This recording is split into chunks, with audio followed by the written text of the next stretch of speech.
This story is brought to your ears by all our fantastic supporters on Patreon. To get in on the action yourself with bloopers, extras, and the occasional early story, join us at patreon.com/voiceofallmtg. We'd like to thank our newest patron, Christina, for already donating. For more stories, or just to chat, visit voiceofallmtg.com. And now, Voice of All presents Catching Up, a story by Kelly Diggs. Episode 2 of our prologue to the battle for Zendikar. The Mind Mage Jace Beleren is many things to many people. Chief among his current responsibilities is that of the living Guildpact, the magically empowered arbiter of inter-guild conflicts on the city plane of Ravnica. But he has made many other promises and taken on many other problems, and each of those unfinished puzzles tugs at his mind. Some, perhaps, more than others. Jace smiled tightly as the Golgari delegation shambled out of the room. He muttered a quick spell to clear out the fungal rot smell of the esteemed ambassadors and their zombie attendants. As soon as the door shut behind them, Jace's smile dropped, and he sat down on the large wooden desk he'd finally gotten around to installing. The desk creaked, and he frowned. He still needed a big chair to collapse into. Leather. Something expensive. Tell me that was the last for the day. I would never perjure myself, even at your order, said his bailiff, Lavinia, rather archly, he thought. He groaned. It wasn't that the work was hard. Quite the opposite. It was a lot of work, and hardly any challenge. But as it happens, in this case I can say truthfully that was the last of today's appointments. Of course, tomorrow's petitioners are already lining up. No more sunlight streamed through the high windows of the chamber of the Guildpact. When had he last eaten? They'll have to wait. Maybe I can solve all of their problems, but I can't do it in one day. He turned toward her. She looked prim as ever. He scowled. You're not even tired, are you? People probably talk about Jace Beleren's illusionary bailiff, because what human could stand there for 12 hours in full ceremonial armor and show no signs of fatigue? She turned and looked him up and down. You'd have more endurance if you exercised once in a while, you know. She was smiling, but that didn't mean she wasn't serious. Noted. He turned to leave. Guildpact, get some rest. Coffee. The Living Guildpact rules that coffee is an acceptable substitution for rest as specified in subsection whatever. Lavinia had too much discipline to roll her eyes at him, but she did shake her head as he walked out of the room. Down several twisting corridors, Jace ducked through a secret hallway to his personal apartments. No one knew about the secret hallway except him and Lavinia, and even Lavinia didn't know how to open it. There were stories on many planes of tyrants who, to preserve the secrets of their tombs and castles, killed architects or cut out their tongues. Jace had cleanly excised the knowledge from his builders' minds. Far kinder, he told himself, though it didn't always feel that way. His apartments were a mess of diagrams, projects in progress, and half-eaten meals. An illusionary depiction of a Zendikar hedron hovered, its runes tauntingly undeciphered.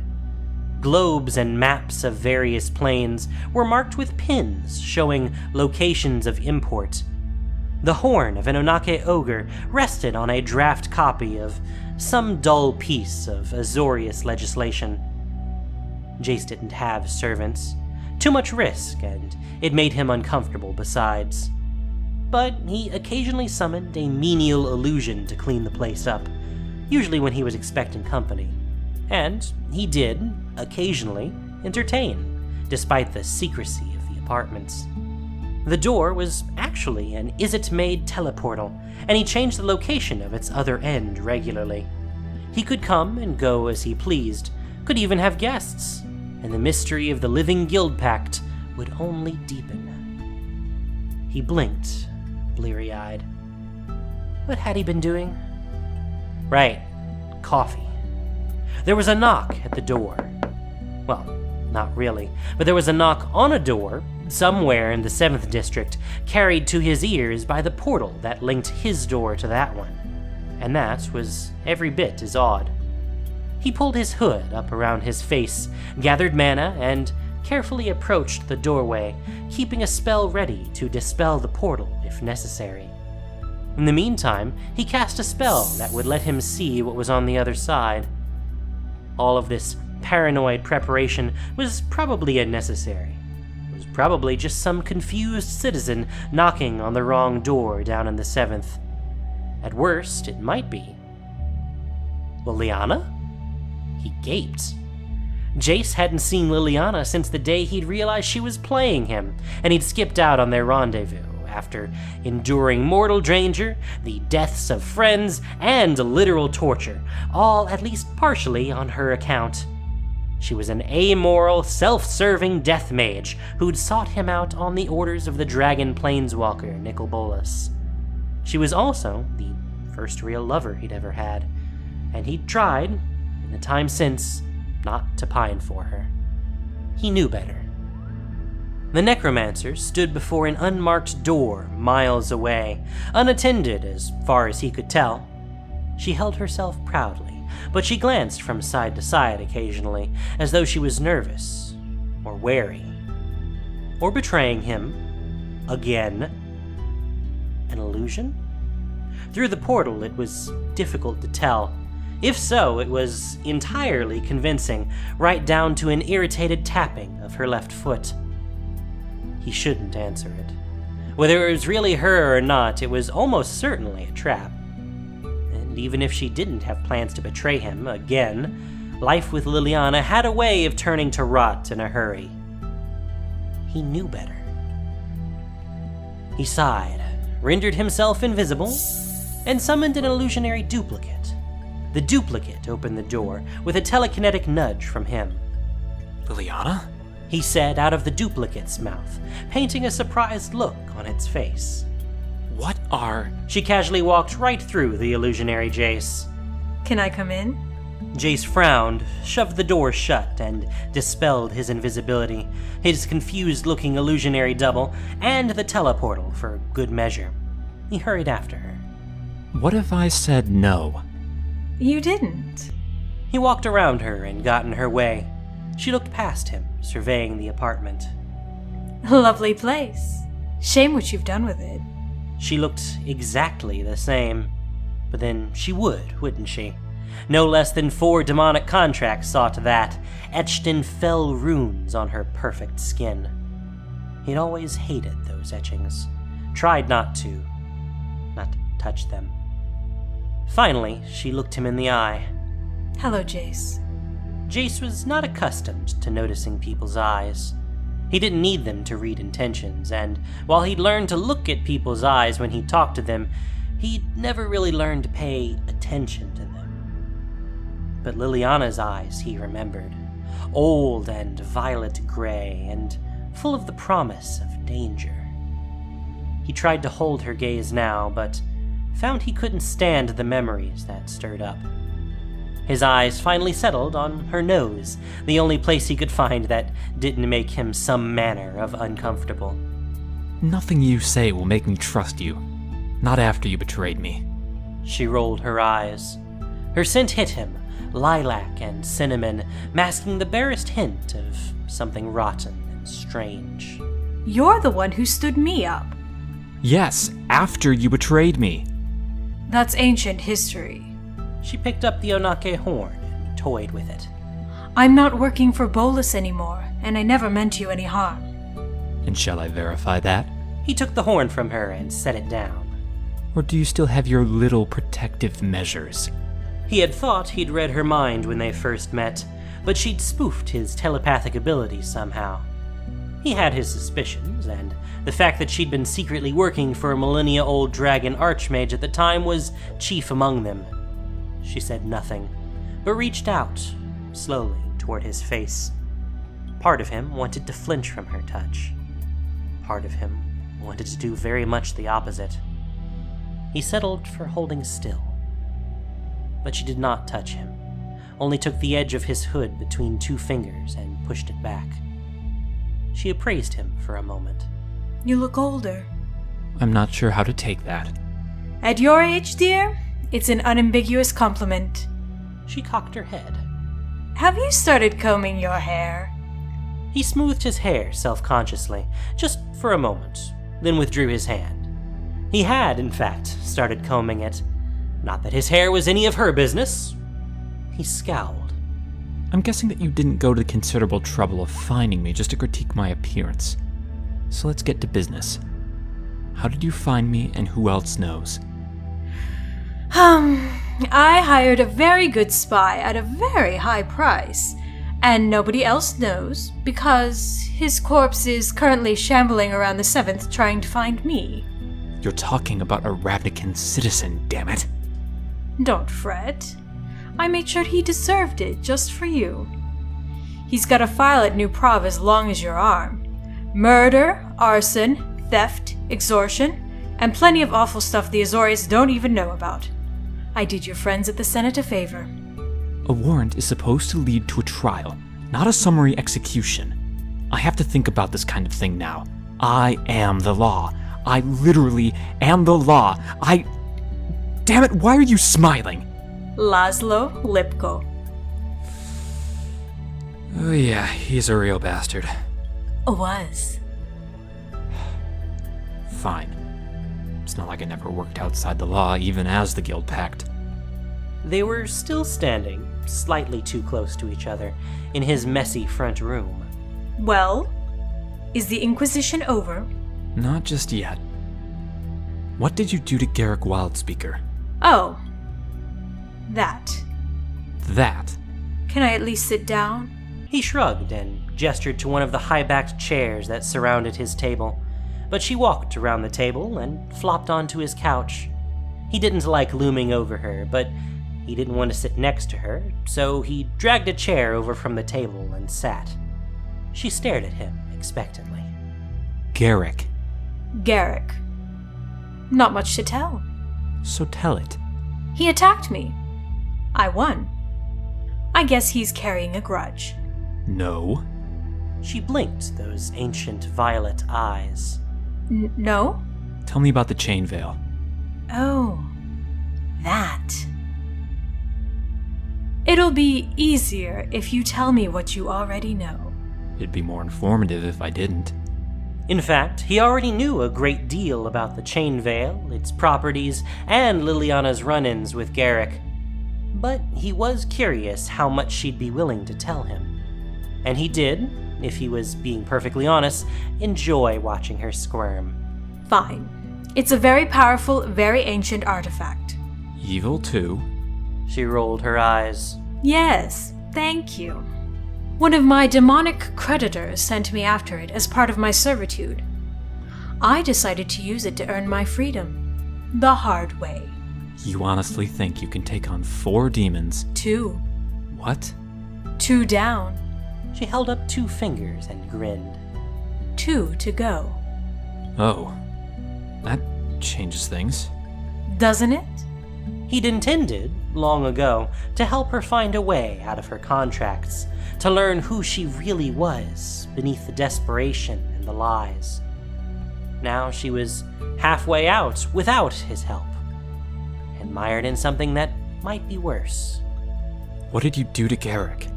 The veil is cursed.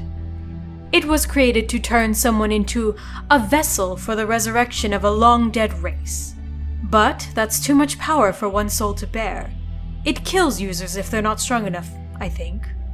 You think? What can I say? I've been so busy with all this demon slaying, I haven't exactly had time to visit the library. Fine. You don't seem dead. Nope. I'm too strong. You know what happens to the ones it doesn't kill, right? Her face fell, maybe the only honest emotion she'd shown since she walked in. Yes. Demons. The Veil's power was overwhelming, transforming even its strongest wearers into monsters. And that's what Garrick is becoming. Has become. Maybe. But not you. Not me. I don't know if it was my contracts or my necromancy. Or maybe I managed to pass the curse to him right after I picked the thing up. Whatever the reason, he's the one turning into a monster. And I'm not. No more than I ever was, anyway. Alright, you're still alive, you're still human, and you're down 2 demons. So what's the problem? She arched an eyebrow. Who said there's a problem? Lily, what are you doing here? Can't I just drop by to see an old friend? Stop it! We have been a lot of things, but we have never been friends. Don't. You're right. And for what it's worth, I'm sorry. I'm sorry for what you went through. I'm even sorry for what's happening to Garrick, if that will make you feel better. She flopped her head back on the pillow and sighed. I don't know, Jace. I guess I was hoping we could start over. She lifted her head. Her eyes held his.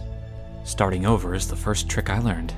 He forced a smile, lifted one hand and set it glowing like it often did when he worked his mind magic, when he erased memories. Just say the word. No, not like that.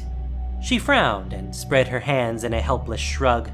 He had a hard time believing she was genuinely flustered, but she was putting on a convincing performance.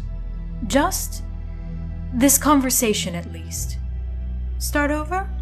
Well, it's too late to start with you not barging into my home. Fair.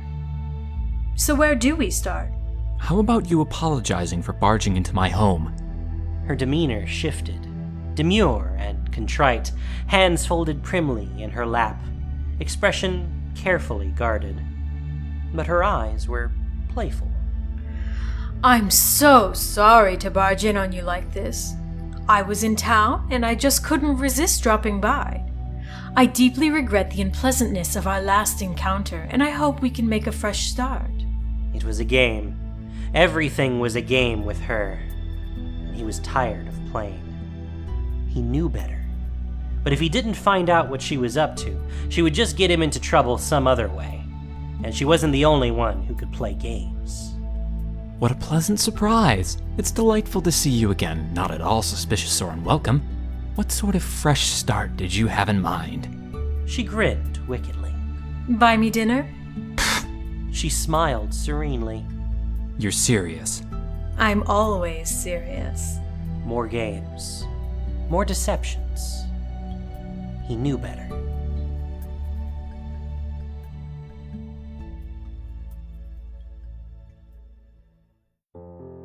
The pair strolled through Ravnica's fashionable second district, arm in arm. It was a warm night, and the streets were busy. So, what's it like, being the Guildpact? Exhausting. Everyone wants a piece of you. You're pulled in 10 different directions all the time. Sounds terrible. 4 was bad enough. Hell's being pulled in any directions is more than bad enough. The guilds aren't my masters. More like clients. I have more freedom now than I did when I was part of Tezzeret's consortium, that's for sure. But you're not the king. You don't make the law. You're bound by it. He shrugged. I wouldn't want to be a king. But yes, it can be confining. Sir! Said a round little woman holding a basket of roses. Sir, buy a flower for your girlfriend? She's not my... Say no more, sir, but a flower is always a fine gift for a lady. The woman gave a wink. She's not a... Liliana elbowed him in the ribs. Of course. He handed the woman a Zeno, told her to keep the change, and presented the rose to Liliana with a flourish. Sir! The woman was already working the couple behind them. Sir, a flower for your boyfriend there? Liliana took the flower delicately and stared at it. In moments, it withered and dried into a blackened husk. She tucked it into her raven hair and smiled at him. Do you ever get tired of being difficult? She flashed a dizzying grin. Never. They arrived. Milena's was one of the finest restaurants in the second, seating by reservation only. Jace exchanged a few quiet words with the maitre d', an efficient, rat-like little man named Valko, and the Guildpact and his guest were escorted to a table for two out on the patio, complete with candles. Good to know you're not above abusing your power. He pulled a chair out for her, and she sat, before seating himself. I spend 10 hours every day listening to zoning disputes and damage claims. A table at a nice restaurant on short notice is the least the city can do in return. And you have this kind of money? They usually comp it. He tried to sound embarrassed while Liliana ogled the menu, mainly because he was. But being the Guildpact wasn't easy, and it wasn't safe, and he wasn't ashamed of taking advantage of the few perks of the office. Not very, anyway. Of course. It's the least they can do. They ordered, and Liliana didn't hold back, nor had he expected her to. A bottle of an expensive red Casarda, Deca-millennial vintage, rounded things out, and Jace wove a quick spell of silence to give them some privacy. This is a far cry from the dives we used to hide out in. What was that awful little place called? The Bitter End? He raised a glass. To leaving the past in the past. She took a sip, then set her glass down quickly. I heard about what you did, trying to stop Garrick. Oh, that. It was risky. I didn't think you'd do that for me. I didn't do it for you. Garrick's becoming a threat to every planeswalker. Listen to yourself. Jace Beleren, defender of the multiverse. You can't admit you're worried about me without pretending to be worried about literally everyone. Should I be worried about you? Anger clouded her face. She reached into the folds of skirt at her hip, and Jace spent a panicked half-second preparing a counterspell before he saw what she was doing. The thing she withdrew could only be the chain veil. A cacophony of unintelligible whispers filled his head, just for a moment, until he tuned it out. Whatever that was, it was her business, not his. Its links were a burnished gold and exquisitely crafted, so fine it appeared to have the texture of silk. It looked heavy, and it took on an unnatural gleam in the dim lights of the restaurant. It was beautiful, and enticing, and dangerous. His hand reached out, almost reflexively. She jerked the veil back out of his reach, a sudden and undignified movement. Afraid I'll take it from you. She met his gaze, and for a fleeting moment, he saw pain and fear and pleading in those ancient eyes. Afraid of what it might do to you. And anyway, you can't take it even if I wanted you to. Do you understand yet what it is? Can't? Was it bonded to her somehow? Or did it just have its hooks into her that badly? He'd believe it in either case. I'm starting to. The way the candlelight flickered off the thing was somehow sinister. If you're not going to let me look at it, put it away. It makes my skin crawl. She tucked it away again. Mine too. The candles flickered. It sounds like maybe things aren't quite under your control. He understood now why she'd come. Play on his emotions and his curiosity all at once. Herself in need and a puzzle to be solved. Two things she knew he'd have a hard time resisting. And maybe, just maybe, she was right. But he was going to make her ask. Her eyes were pools of darkness. Jace, There was a commotion at the front of the restaurant, where the patio opened onto the street. Jace turned sharply, ready to cast any of a half a dozen protective spells. A tall, broad-shouldered man stood in the street, arguing with Valko. He wore armor, hard-used but well-maintained, and he was covered in blood and dirt and some unidentifiable muck. He pointed toward Jace. He was toward the edge of Jace's easy telepathic range, but a combination of lip reading and surface thoughts told Jace what the man was saying. I need to speak to the Guildpact. He flashed a Boros insignia, pushed past the flustered Mater D, and walked up to their table. He was quite a bit taller than Jace, with tawny skin but strikingly bright eyes. Jace Beleren, I need your help.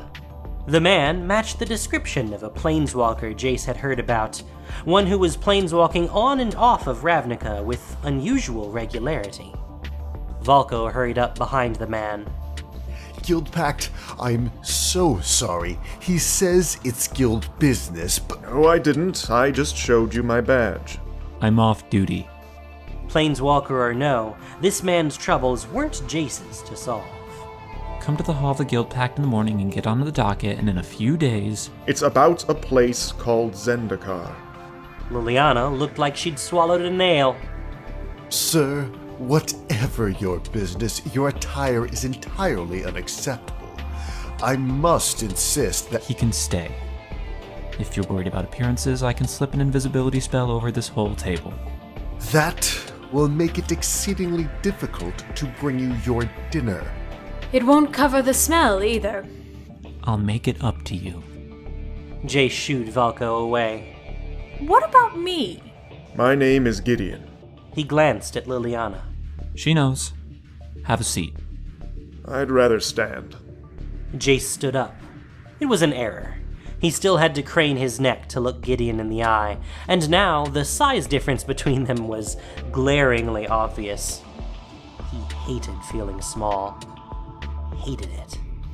Now that you've thoroughly ruined my evening, how about you get to the point?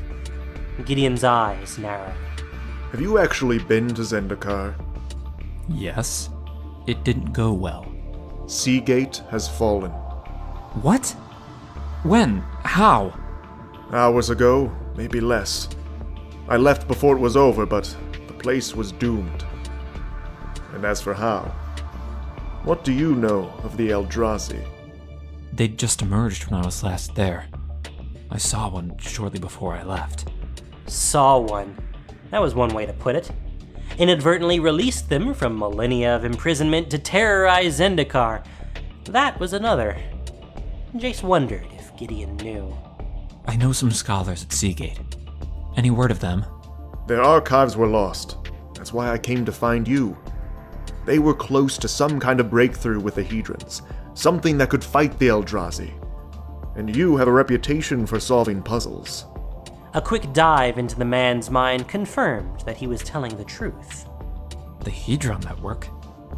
What kind of breakthrough? I don't know. They called it the Puzzle of Ley Lines, and they believe it's connected to the Eldrazi. Will you come with me to solve it? Ley lines.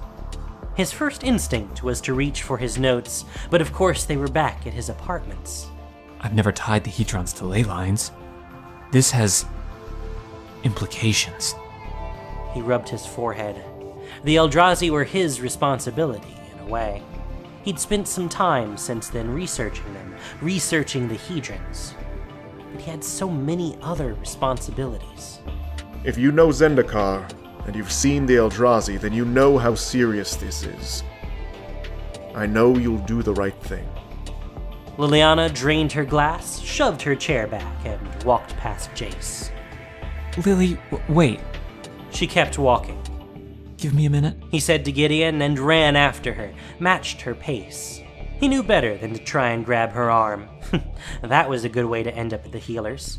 Liliana! She stopped and faced him, eyes bright with rage. I seek you out after all this time. I open up to you. And now, after all we've been through together, you're ready to walk off with some undercooked side of beef from Sunhome just because he asked? What's happening on Zendikar? It's my fault. Sort of. It was unintentional, and I suspect I was manipulated, but the fact remains those Eldrazi things are loose because I walked into something without understanding it. So now you're going to dive right back in. What are you waiting for? You could come with us. Excuse me? Come with us. Put your skills to use fighting some actual monsters. Maybe you can make an ally of this Gideon guy. No. Some of us don't go borrowing trouble when we already have more than enough. I'm not leaving until morning. Think it over. Come to the hall if you change your mind. No. You could wait for me on Ravnica then. Whatever research he needs me to do, it won't take long. I'll come back, we can continue our conversation, and if you ever get around to telling me why you're here, we can talk about what happens next. You're out of your mind. I've got demons to kill. Fine. Good luck with that. And Liliana? He asked. She plucked the dead rose out of her hair and tossed it at his feet, then turned on her heel and walked away.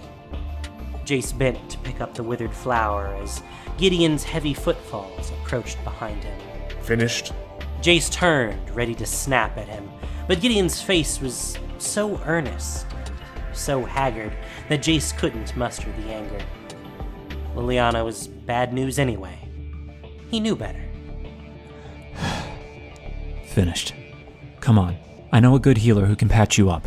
No time. We have to go. I'm not leaving the plane until morning. I need to make arrangements and I need to get my notes, and you can't help Zendikar if you drop dead from exhaustion. You need to get some rest.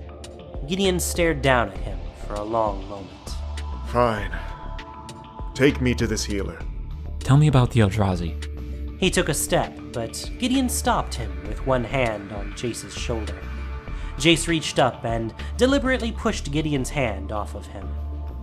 Gideon glanced at the withered rose that Jace was still playing through with his fingers. Do I have your full attention? Of course. Tell me everything you know. He dropped the dead rose on the cobblestones and fell in beside Gideon. He knew better.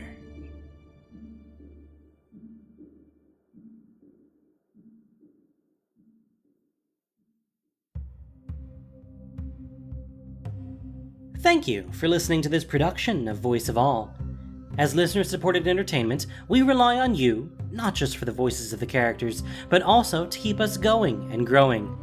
If you enjoyed what you heard, please support us by rating and reviewing us on iTunes, or following us on SoundCloud, Stitcher, and Google Play, or just plain sharing with your friends.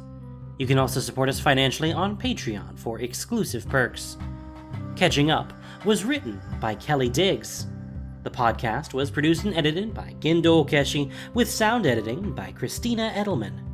This week's story featured the voice talents of Isa Martell, Myrtia, Susie O'Neill, Tsukino Kage, David Ford, and Rhythm Bastard. Magic the Gathering is copyright Wizards of the Coast. Thank you so much for listening. Y'all have a great day.